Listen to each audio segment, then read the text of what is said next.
மொதல் கொஸ்டின், அம்மா தின்னா என்ன பண்ணுவீங்க? தீப்தி சேடா? ஓகே, பழைய மாதிரி வாங்க.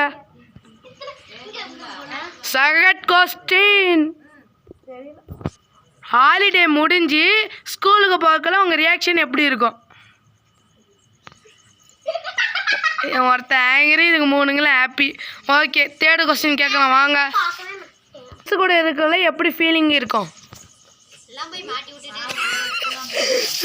சரி, அடுத்து ஃபோர்த்து கொஸ்டின், உங்கள் ஊரில் பண்டிகை போட்டுக்கிறாங்க, ஆனால் உன் ஃப்ரெண்டு வந்து சிக்கன் பிரியாணி கொண்டு வந்தாங்க, உங்கள் ஃபீலிங் எப்படி இருக்கும்?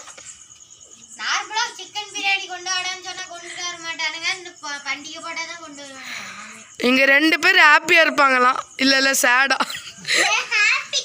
2 பேர் ஹாப்பி, ஒருத்தர் சேடு, ஒருத்தர் ஆங்கிரி. ஓகே, அடுத்து 5th கொஸ்டின், இப்போ நீங்கள் சைக்கிளில் போகிறீங்க, கீழே விழுந்துட்டீங்க, உங்கள் ஃப்ரெண்டு பார்க்காம போனால் உங்கள் ரியாக்ஷன் எப்படி இருக்கும்? ஆங்கிரி. 3 பேர்த்துக்கு சேடு. ஓகே, அடுத்து 6th கொஸ்டின், இப்போ வந்து பேரண்ட்ஸ் இருக்காங்கன்னா, தம்பிக்கோ தங்கச்சியோ அண்ணனோ யாரோ ஒரு பொருள் கேட்குறாங்கன்னா கேட்டோடனே வாங்கிட்டு வந்து கொடுக்குறாங்க, அப்போ வந்து உங்களுடைய ரியாக்ஷன் எப்படி இருக்கும்? அடா பாவீங்களா, எல்லாம் எங்கள் மேலே கோபமாக இருப்பீங்களா? ஓகே, அடுத்து 6th கொஸ்டின், உங்களுக்கு பிடிக்காத சாப்பாடு செஞ்சிட்டாங்க, உங்கள் ரியாக்ஷன் எப்படி இருக்கும்? பாவீங்களா? 8th கொஸ்டின் கேட்கலாம். உங்கள் அம்மா உங்களை விட்டு ஊருக்கு போகிறாங்க, உங்கள் ரியாக்ஷன் எப்படி இருக்கும்? அட பாவீங்களா? 9th கொஸ்டின் கேட்கலாம். உங்கள் அப்பா ஊருக்கு போனால் உங்கள் ரியாக்ஷன் எப்படி இருக்கும்?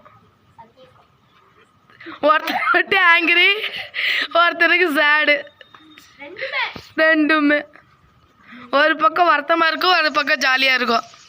இப்போ நீ ஃபோன் கேட்குறோம் அப்பா அம்மாட்ட, கொடுக்கல, ஆனால் தங்கச்சி கேட்டோன்னே உடனே கொடுத்துட்றாங்க, அவங்க ஃபீலிங் எப்படி இருக்கும்?